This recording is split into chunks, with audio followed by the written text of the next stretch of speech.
बच्चों, आज हम फिर इस वीडियो में देखने वाले हैं मॉडल प्रश्न पत्र 2025-26 का कक्षा 10 का हिंदी का।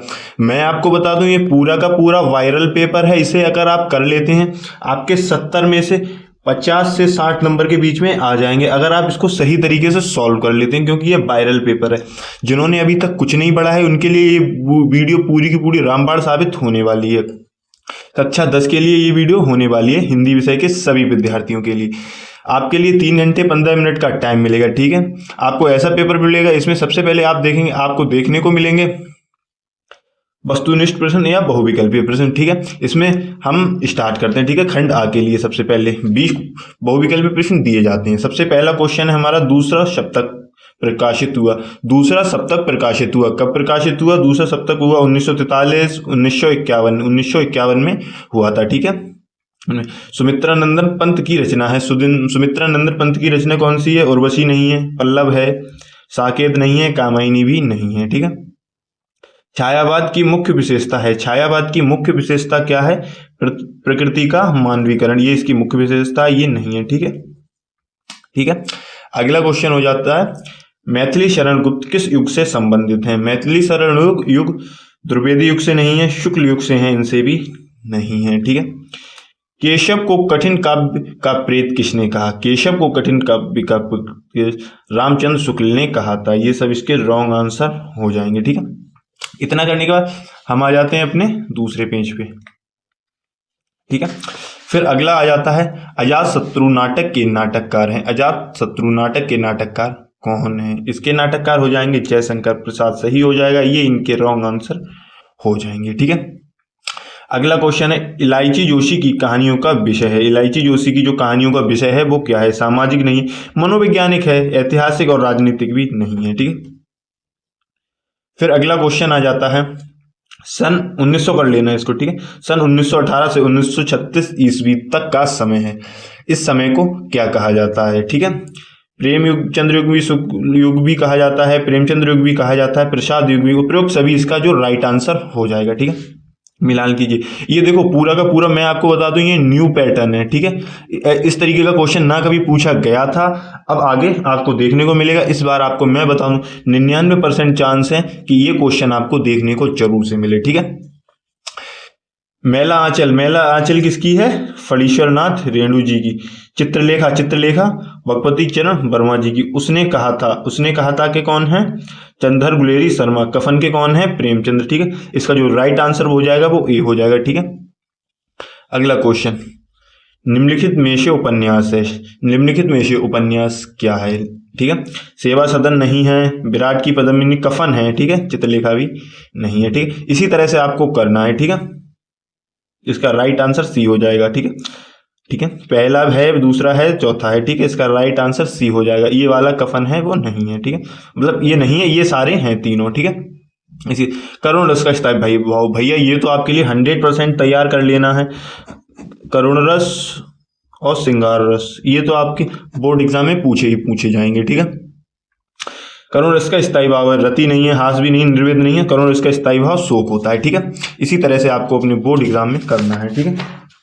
फिर अगला क्वेश्चन आ जाता है हमारे सामने, सोहित ओले पीत पटश्याम सलोने गात मनो नीलमणि शैल पर आतप परम प्रभात। उपरोक्त पंक्ति में कौन सा अलंकार? इसमें आपको बताना है कौन सा अलंकार। उपमा अलंकार नहीं है, उत्प्रेक्षा अलंकार है, ठीक है। इसका राइट आंसर उत्प्रेक्षा अलंकार हो जाएगा, ठीक है। यह एक सममात्रिक छंद है। इसमें 4 चरण होते हैं, प्रत्येक चरण में 11-13 के विराम से 24 मात्राएं होती हैं। किस छंद का लक्षण है?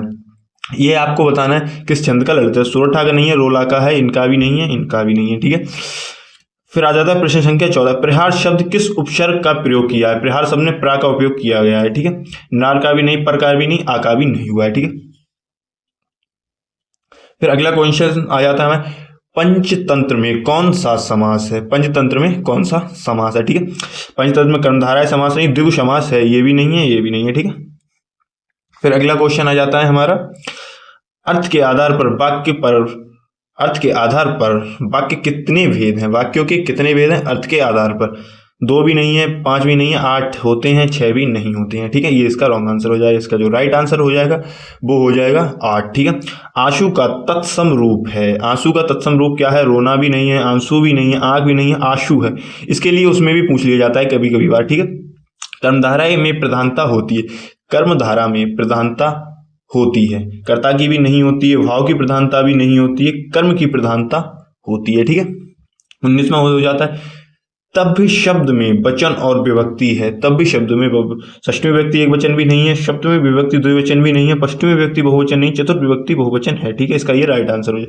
निम्नलिखित शब्दों में सर्वनाम है, निम्नलिखित शब्दों में सर्वनाम क्या है, इसका आपके लिए पूरा इसका जो 20वें का उत्तर है आपको कमेंट में लिख के बताना है सही आंसर है या गलत। ठीक है, आप इसका जो सही है वो आपको कमेंट बॉक्स में बताना है। ठीक है, फिर अगला जो हमारा टॉपिक आ जाएगा उसके बाद फिर अगला टॉपिक आ जाएगा हमारा खंडवा। ठीक है, खत्म कर लिया। अब खंडवा में क्या है, निम्नलिखित गद्यांशों पर आधारित 3 प्रश्नों के उत्तर दीजिए। ठीक है, इसमें 3 प्रश्नों के उत्तर दिए हैं, 3 प्रश्न दिए गए हैं। ठीक है, इस तरीके से आपके लिए गद्यांश पूछा जाता है। ठीक है, पहले पढ़ते हैं। भिन्न भिन्न धर्मों को मानने वाले भी जो सारी दुनिया के सभी देशों में बसे हुए हैं, यहाँ भी थोड़ी थोड़ी संख्या में पाए जाते हैं। और जिस तरह यहाँ की बोलियों की गिनती आसान नहीं, उसी तरह भिन्न भिन्न धर्मों के संप्रदाय की गिनती आसान नहीं। इन भिन्नताओं को देखकर अगर अपरिचित आदमी घबरा कर कह उठे कि उसे एक देश नहीं अनेक देशों का एक समूह है, यह एक जाति नहीं अनेक जातियों का एक समूह है, तो इसमें आश्चर्य की बात नहीं, क्योंकि ऊपर से देखने वालों को जो गहराई नहीं जानता वह विभिन्नता में आएंगे। उपरोक्त का गद्यांश का संदर्भ लिखना है, लेखक की वादी संस्कृति समूह, और इसके जो लेखक हैं वो है डॉक्टर राजेंद्र प्रसाद। ठीक है, ये लिया गया है, ये भारतीय संस्कृति से लिया गया है। किससे लिया गया है, ये भारतीय संस्कृति से ये लिया गया है। ठीक है, इसके जो लेखक है वो कौन है, डॉक्टर साहब हैं, डॉक्टर राजेंद्र प्रसाद। ठीक है, यही आपको ऐसे लिख लेना है। और जो व्याख्या पूछी गई है इनकी व्याख्या आपको उतनी ही करनी है जितने में ये काली मतलब लाइन अंडरलाइन हुई है, उतने की ही आपको व्याख्या करनी होती है। ठीक है, आपके मैंने 6 नंबर तो ये पक्के करा दिए, 20 नंबर मैंने बहुविकल्पीय के करा दिए, 56 नंबर तो मैंने कंप्लीट करा दिए, क्योंकि आपको 30 नंबर प्रैक्टिकल में भी मिलेंगे। ठीक है, फिर अगला क्वेश्चन आता है, हिंदी में प्रगतिशील साहित्य का निर्माण हो रहा है, उसके निर्माता यह समझ रहे हैं कि उनके साहित्य में भविष्य का गौरव निहित है, पर कुछ ही समय के बाद उनका यह साहित्य भी अतीत का स्मारक हो जाएगा। और आज तो तरुण हैं, वहीं वृद्ध होकर अतीत के गौरव का स्वप्न देखेंगे। उनके स्थान में तरुणों का फिर दूसरा दल आएगा जो भविष्य का स्वप्न का देखेगा। दोनों के ही स्वप्न शुद्ध होते हैं, क्योंकि दूर के ढोल सुहावने होते हैं, दूर के ढोल सुहावने होते हैं। इसको तो आपने देखकर ही समझ लिया होगा कि इस चैप्टर किससे लिया गया, ये लिया गया है क्या लिखूं से। ठीक है, इसके जो लेखक कौन है, पद्मलाल जी। ठीक है, पूरा नाम इनका आपको ऐसे लिखना है जैसे पद्मलाल पुन्नालाल बख्शी जी। ठीक है, पद्मलाल पुन्नालाल बख्शी इनका पूरा नाम है। ठीक है, ऐसे आपको लिखना है। ठीक है, संदर्भ व्याख्या वगैरह पेल देना है इसमें। ठीक है, फिर अगला टॉपिक आ जाता है, निम्नलिखित पद्यांशों पर आधारित 3 प्रश्नों के उत्तर दीजिए। भैया फिर पद्यांश पूछा गया है, ऊपर गद्यांश पूछा है। मोर पक्षिर उप राखई गुजिल के माल पर बहिरोग, ओढ़ पीताम्बर ले लकुटी बन गोभन गोवन संग फिरोंगी, भवतो सोही मोन रसवान। रसवान से ध्यान आ गया होगा आपको, ये किस चैप्टर से, सो तेरे कहें सब सहोंगी करोंगी, या मुरली मुरलीधर की अधरंधरी आधार ना धरोंगी।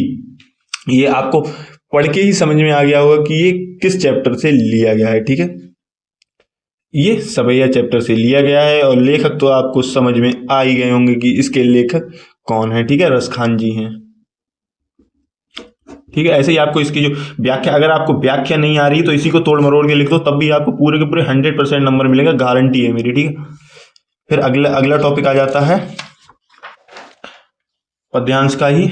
ऊधो मोय ब्रज विशरत नाही, वृंदावन गोकुल वन उपवन संग कुंज की छाही, प्रातः समय यशुमति अरु नंद देख सुख पावत, माखन रोटी दहियो सजायो अतिहित साथ खपावत, गोपी ग्वाला वाल संग खेलत सब दिन हसंत रात, सूरदास धानी धनी ब्रजवासी जिन सोहित जगुनाथ। उपरोक्त पद्यांश का संदर्भ लिखिए, इसकी व्याख्या कीजिए। श्री कृष्ण ब्रज में कौन कौन सी बातें विस्तृत नहीं है। देखो, ये मैं बता दूं आपको लिए पद्य से लिया गया है। ठीक है, इसके जो लेखक हैं वो भैया सूरदास जी हैं। ठीक है, कौन है, सूरदास जी हैं। ठीक है, फिर अगला आ जाता है, निम्न दिए गए प्रश्न संख्या 3। ठीक है, दिए गए संस्कृत गद्यांशों में से किसी एक संदर्भ का हिंदी में आपको अनुवाद करना है। देखो, पहले मेरी एक बात सुनो, अगर आपको अनुवाद करना नहीं भी आ रहा है किन्हीं कारणों से, तो आपको घबराना नहीं है। इसी को तोड़ के मरोड़ के जैसे भी आपको लिख मिले लिखो, इसी को लिखो, क्योंकि जब लिखोगे कॉपी में तभी आपको नंबर मिलेंगे, ठीक है। यह नगरी विविध धर्मण शंगल स्थली, महात्मा बुद्ध तीर्थंकर परशुरामनाथ शंकराचार्य कबीर गोस्वामी तुलसीदास अन्य च भव महात्म्य अत्रागत स्वायीन विचारन प्रयासान न केवल दर्शने साहित्य धर्मे अपितु कला छेन्द्रप इय नगरी विविधाना कलाना शिल्या च कृत लोके विशुद्ध अहस्र कोशो शकिता देशों देशों सर्वश्रपांत, ठीक है। ये है, ये किससे लिया गया, ये लिया गया है आपके वाराणसी पाठ से, ठीक है, वाराणसी पाठ से लिया गया। अगर आपको समझ में नहीं आ रहा है बोर्ड एग्जाम में कौन से पाठ से लिखा है, किसी का नाम लिखे आओ, कुछ भी लिखे आओ, लेकिन लिख के आना है, ठीक है, खाली नहीं छोड़नी है कॉपी, ठीक है।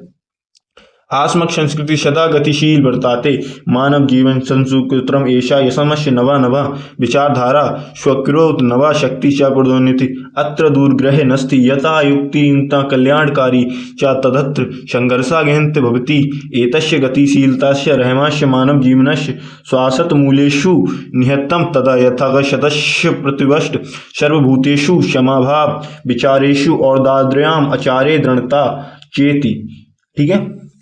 ये किस पाठ से लिया गया, ये लिया गया है हमारा भारतीय संस्कृति पाठ से। कौन से, भारतीय संस्कृति पाठ से लिया गया है, ठीक है, ये आपको लिखना है, ठीक है। फिर प्रश्न संख्या 4 पे आ गए, दिए गए संस्कृत पद्यांशों में से किसी एक का संदर्भ सहित हिंदी में अनुवाद कीजिए, किसी एक का संदर्भ सहित हिंदी में अनुवाद कीजिए। देखो पहले तो आपको लिए पूरा पद्यांश पढ़ लेना है, ठीक है। माता गुरुत्रा भूमि खता पितश्चारस्था माना शीतनाम बतात चिंत बहुतरी त्रणात्र, ये किस पाठ से लिया गया, ये लिया गया है जीवन सूत्राणी से, ठीक है, जीवन सूत्राणी से लिया गया, ठीक। अगला है अपदो दूरगामी चा साक्षरो नाचा पंडिता अमुक स्फटा वक्ता या चा यो जनाति सा पंडिता, ये किससे लिया गया, ये लिया गया है प्रबुद्धो ग्रामीण से, ठीक है, प्रबुद्धो ग्रामीण पाठ से ये लिया गया, ठीक। अपने पाठित खंडिकाव्य के आधार पर निम्नलिखित में से किसी एक का उत्तर दिए, किसी एक का उत्तर दिए। देखो खंडिकाव्य मैं बता दूं वो आपके जिले के हिसाब से होता है, आपके जिले में कौन सा खंडिकाव्य है उसके हिसाब से, ठीक है। ये कुछ जैसे एक खंडिकाव्य है मुक्ति दूत हो गया, मुक्ति दूत, ठीक है, और मैं आपको दिखाऊं, एक हो गया ज्योति जवाहर हो गया, मेवाड़ मुकुट हो गया, अग्रपूजा हो गया, जय सुभाष हो गया, ठीक। आप तैयार कर लें, आप अपने इसमें टीचर का भी साथ ले सकते हैं, ठीक है, ऐसी कोई बात नहीं है। फिर आ जाता है प्रश्न संख्या 6, दिए गए लेखकों में से किसी एक का जीवन परिचय देते हुए उनकी एक प्रमुख रचना का उल्लेख कीजिए, ठीक है। शब्द सीमा 80 शब्द और ये 5 नंबर में पूछा जाता है। आप देखो सबसे पहले आप जितने याद कर पाओ उतने याद करो, नहीं तो आप 2 जीवन परिचय आप रट लो किसी के, उन्हीं में से आपको एक देख लो, लेकिन आप सोच समझ के याद करें कि आपको कौन से सही हो, कौन से ज़्यादा बार पेपर में आए हैं, उन्हीं आप 2 को याद कर लेंगे, उसी में एक। अगर आपको कुछ नहीं आता है बना के लिखना जीवन परिचय, लेकिन लिखना जरूर, ठीक है। फिर अगली लास्ट बात आ जाती है हमारी, दिए गए फिर भी वही जीवन परिचय, जो भी आपको सही लगे 2 तैयार कर लेना है, 2 गद्य के 2 पद्य के, उन्हीं में से पेल दिए देना है गोबरों ने। अपने पाठ्य पुस्तक से कष्ट कोई एक श्लोक लिखिए। देखो श्लोक के लिए मैं बात बताऊं आपके लिए, अगर आपको इसमें समझ में आ रहा है तो आप इसमें से श्लोक लिखें, ठीक है। अगर आपको बाई चांस समझ में नहीं आ रहा है, ये वाले पेज पे आए जहाँ पर संस्कृत का गद्यांश दिया गया, 2 लाइनें इनमें से लिख दें, तब भी आपको नंबर पूरे के पूरे मिलेंगे, ठीक है। निम्नलिखित में किन्हीं 2 प्रश्नों के संस्कृत में उत्तर, इनमें के आपको 2 संस्कृत में उत्तर दे देना है, ठीक है। बना के लिख लेना है, नहीं समझ में आ रहा है फिर यही लिख दो, लेकिन लिखना जरूर है, ठीक है। निम्नलिखित में से किसी एक विषय पर निबंध, निबंध तो आपके लिए 100% 7 नंबर में निबंध पूछा जाता है, 100% आपको तैयार कर लेना है। एक या दो टॉपिक आप याद कर लो, देखो एक पर्यावरण प्रदूषण वाला, एक जनसंख्या वाला, देखो दोनों ही इस पेपर में देखने को मिल गए, ठीक है। आपको दोनों में से इन दोनों में से एक तैयार कर लेना, आपके लिए बोर्ड एग्जाम में 90% चांसेस हैं आपको इनमें से ही एक देखने को मिल जाएगा, ठीक है।